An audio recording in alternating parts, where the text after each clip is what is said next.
मागे घेण्यासाठी दहशत करून हल्ला. MIDCतील गुन्हेगारांविरोधात ठाम आवाज. योगेश गलांडे.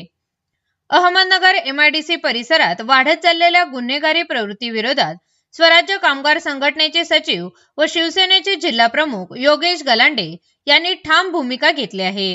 कामगारांचे हक्क, सामाजिक प्रश्न आणि अन्यायाविरोधात सातत्याने लढा देणाऱ्या गलांडे यांच्यावर झालेल्या जीवघेण्या हल्ल्याच्या प्रकरणी त्यांनी थेट पोलीस प्रशासनाकडे तक्रार दाखल केली आहे. दिनांक 27 डिसेंबर रोजी सकाळी सन फार्मा चौकात त्यांच्या वाहनांवर हल्ला करण्याचा प्रयत्न झाला. प्रसंगावधान राखून MIDC पोलीस ठाणे गाठल्यामुळे मोठी दुर्घटना टळली. या प्रकरणी गुन्हा दाखल झाला असून तपास सुरू आहे.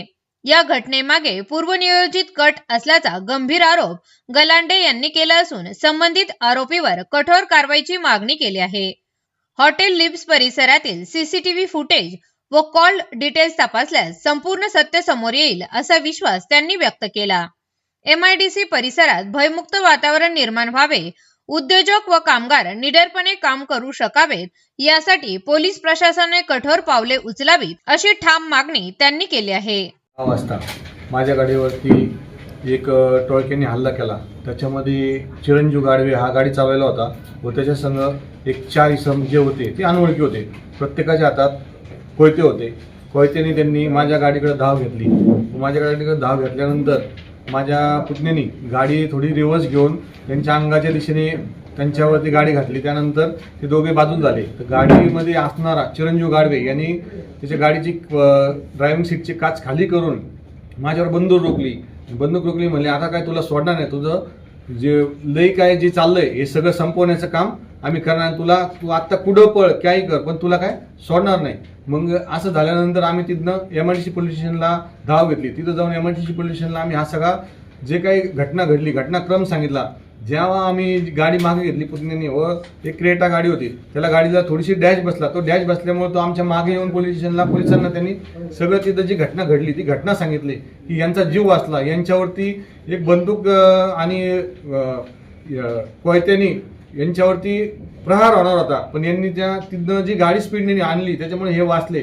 तर मी काल त्या सगळ्या जी गोष्ट घडली त्याचा एक थोडंसं माहितीच तो म्हणून सगळ्या मित्रांना, काही MIDCतल्या लोकांना, काही अज्ञात लोकांना सगळी ही माहिती घेतली. त्यांना हा प्रकार सांगितला. तर त्यांनी मला असं सांगितलं की गेले एक 10 ते 12 दिवसापासून हा चिरंजीव गाडवे हॉटेल ब्लिस MIDC मध्ये त्या आकाश दंडवते उर्फ चिट्याचं आहे. तर तिथं वारंवार तिथं येऊन त्यांची कुठली तरी चर्चा व्हायची. ती चर्चा अशी व्हायची की योगेश गलांडेचं पूर्ण कुटुंब संपवायचे आहे. माझं नाव फक्त याच्यामध्ये कुठे येऊन देऊ नका कारण की माझ्या पण जीवाला धोका होईल. आज तुमच्या जीवाला धोका आहे, तुम्ही जरासं सावध राहा हे त्यांनी मला सांगितल्यानंतर मी आज रोजी आपले नगरचे SP साहेब यांना एक निवेदन दिलं. त्याच्यामध्ये त्याची जी काय हकीकत सांगितलं त्याचं CDR HDR सगळं त्या हॉटेलचं चेक करायला लावलं की ह्याच्या मागं प्रामुख्याने तो चिट्या दंडवते आहे.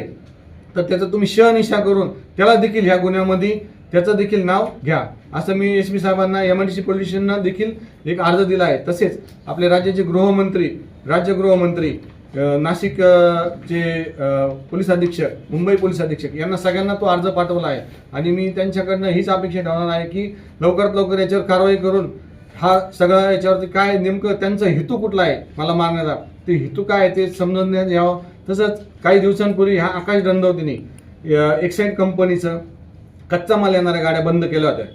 तर त्या वारंवार 2 दिवस गाड्या बंद राहिल्या. तर तिसऱ्या दिवशी कंपनीने युनियन असल्यामुळे मी सचिव आहे, दत्ता तापकीरे अध्यक्ष आहेत, तर आम्हाला बोलून घेतलं आणि त्यांनी सांगितलं की आपल्या कंपनीचा जर असा माल बंद झाला बाहेरून येणारा तर कंपनी आम्हाला बंद करावं लागेल आणि इथं काम करण्यात 3000 कामगारांच्या पोटावरती पाय पडेल. मग आम्ही संघटना म्हणून त्यांच्या बाजूला उभं राहून तिथं थांबलो. त्याच्या गाड्या त्यांना बोलून घेतलं तरी देखील त्यांनी गाड्या काय आत येऊन द्यायचा देत नव्हता. मग कंपनीने एक्साईड कंपनीने त्याच्यावरती रितसर गुन्हा दाखल केला की त्याच्यावरती ज्या लोकांना त्यांनी पैसे मागितले होते ते खंडणीचा गुन्हा दाखल झाला. ते खंडणीचा गुन्हा दाखल झाल्याच्या बरोबर दुसऱ्या दिवशी सगळं सुरळीत झालं पण सुरळीत कामकाज चालू झालं पण दत्ता तापकीरे आणि माझ्यावरती एक खोटा स्वरूपाचा खंडणीचा गुन्हा दाखल झाला.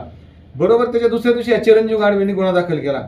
म्हणजे यांची कनेक्टिव्हिटी अशी की आकाश दंडवतीवर काय झालं की तो चिरंजीव गाडवे पुढे येतो, तो स्वतः मागे राहतो, त्याला पुढे करतो. आज देखील जो माझ्या यांनी हल्ला केला याच्यामध्ये चिरंजीव गाडवे स्वतः होतो, त्याच्या संग अज्ञात 4 लोक होते. येणाऱ्या 8 तारखेला जी काही माझ्यावरती जो पूर्वीचा दंडवतेनी जो प्रहार केला होता त्याच्यावर 307चा गुन्हा दाखल आहे. ते हिअरिंगला आहे. आता येणाऱ्या 8 तारखेपासून त्याची हिअरिंग चालू होणार आहे. त्याच्यामुळं त्यांनी हस्ते बऱ्याच लोकांकडे मला व माझ्या साक्षीदारांना निरोप दिला की त्याला तुम्ही व्यवस्थित समजून सांगा, हे गुन्हा जो आहे तो मागं घ्या, नाहीतर आम्ही त्याचं जीवाचं बरं वाईट करू. त्याच्या अनुषंगाने हा सगळा प्रकार चालला आहे. तर माझी एक मत तुमच्या सर्वांच्या माध्यमातून एकच विनंती आहे की याचा जो काय आहे छडा जे पोलिसांनी लवकरात लवकर लावून माझ्या जीवाचा जो धोका आहे त्याला तुम्ही सर्वांनी मिळून त्यांना सांगून किंवा तुमच्या माध्यमातनं की हा सर्वांपर्यंत जाऊन माझा अशी अडचण आहे, मला जो धोका आहे तो याच्यातनं मला त्यांनी संरक्षण द्यावे, मी एवढीच नम्र विनंती करतो व थांबतो. जय हिंद, जय